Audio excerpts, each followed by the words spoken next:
Anantapuram urban మాజీ MLA Gurunath Reddy ఇటీవల సంచలన వ్యాఖ్యలు చేశారు. చాలా కాలంగా అన్ని పార్టీలకు దూరంగా ఉంటున్నారు. 2012లో వైఎస్ఆర్సీపీ నుంచి ఉప ఎన్నికల్లో పోటీ చేసి గెలిచారు. అంతకుముందు 2009లో కాంగ్రెస్ పార్టీ నుంచి గెలిచారు. జగన్మోహన్ రెడ్డి కాంగ్రెస్ పార్టీ నుంచి బయటకు రావడంతో ఆయన కూడా బయటకు వచ్చారు. వైసీపీలో చేరారు. వైసీపీ తరఫున ఉప ఎన్నికల్లో పోటీ చేశారు, గెలిచారు. ఆ తర్వాత 2014 ఎన్నికల్లో పోటీ చేశారు. తెలుగుదేశం పార్టీ అభ్యర్థి చేతిలో ఓడిపోయారు. ఓడిపోయిన తర్వాత కొన్ని కారణాల వల్ల తెలుగుదేశం పార్టీలోకి వెళ్ళారు.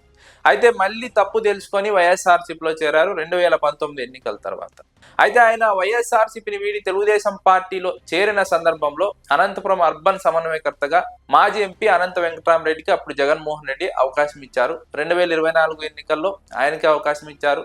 2019లో ఆయనకి అవకాశం ఇచ్చారు. 2019లో ఆయన ఎమ్మెల్యేగా కూడా గెలిచారు. అప్పటి నుంచి గురునాథ్ రెడ్డి రాజకీయాలకు దూరంగా ఉంటున్నారు. అటు తెలుగుదేశం పార్టీ ఇటు వైసీపీకి దూరంగా ఉంటున్నటువంటి గురునాథ్ రెడ్డి ఆయన కుటుంబం తాజాగా సంచలన వ్యాఖ్యలు చేశారు. వచ్చే ఎన్నికల్లో అనంతపురం అర్బన్ నుంచి పోటీ చేస్తున్నామంటూ ప్రకటించారు.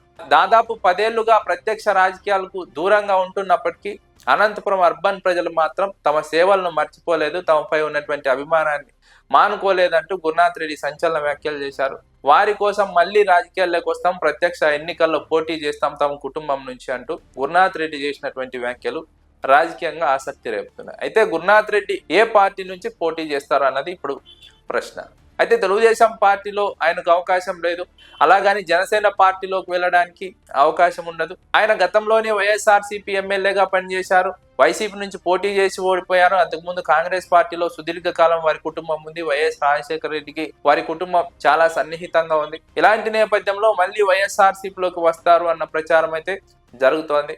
అయితే ఆయన వైఎస్ఆర్సీపీలోకి వస్తారా, తెలుగుదేశం పార్టీలోకి వెళ్తారా, ఏ పార్టీ నుంచి పోటీ చేస్తారన్న అంశంపైన స్పష్టత ఇవ్వలేదు. కానీ పోటీ చేస్తామని మాత్రం ప్రకటించారు.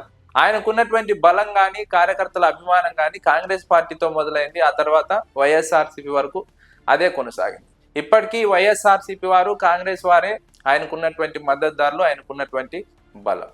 ఈ నేపథ్యంలో వైఎస్ఆర్సీపీలోకి రావడానికే ఎక్కువ అవకాశాలు ఉన్నాయన్నది రాజకీయ వర్గాల్లో జరుగుతున్నటువంటి చర్చ.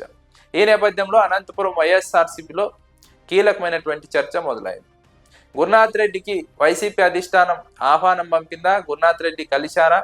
కలిసిన తర్వాత ఇలాంటి వ్యాఖ్యలు చేస్తున్నారా? అధిష్టానం నుంచి గ్రీన్ సిగ్నల్ తీసుకున్నారా? లేదా ఇంకో పార్టీలోకి వెళ్తారా? గురునాథ్ రెడ్డి వ్యాఖ్యల వెనుక ఆంతర్యం ఏంటి? ఏ పార్టీ నుంచి పోటీ చేస్తారు? ఇలా రకరకాలుగా గురునాథ్ రెడ్డి రాజకీయ రీఎంట్రీ పైన చర్చలు సాగుతాయి. అయితే గురునాథ్ రెడ్డి స్పష్టంగా ప్రకటించకపోయినప్పటికీ ఆయన వైసీపీలోకి వస్తారంటూ అయితే ప్రచారం సాగుతోంది. తెలుగుదేశం పార్టీలో ఛాన్స్ లేదు. జనసేన నుంచి పోటీ చేసిన టికెట్ దక్కే అవకాశం ఉండదు. కాంగ్రెస్ పార్టీ నుంచి పోటీ చేస్తే ఎలాంటి ఉపయోగం ఉండదు. ఈ నేపథ్యంలో వైఎస్ఆర్సీపీ వైపు రావడానికి ఎక్కువ అవకాశాలు ఉన్నాయి. అయితే టికెట్ వస్తుందా రాదా అన్నది 2029 ఎన్నికల నాటికి సంబంధించినటువంటి అంశం. అంతలోపు ఆయన ఏ పార్టీలో చేరుతారన్న అంశం పైన ప్రధానంగా రాజకీయ వర్గాల్లో ఆసక్తి నెలకొంది.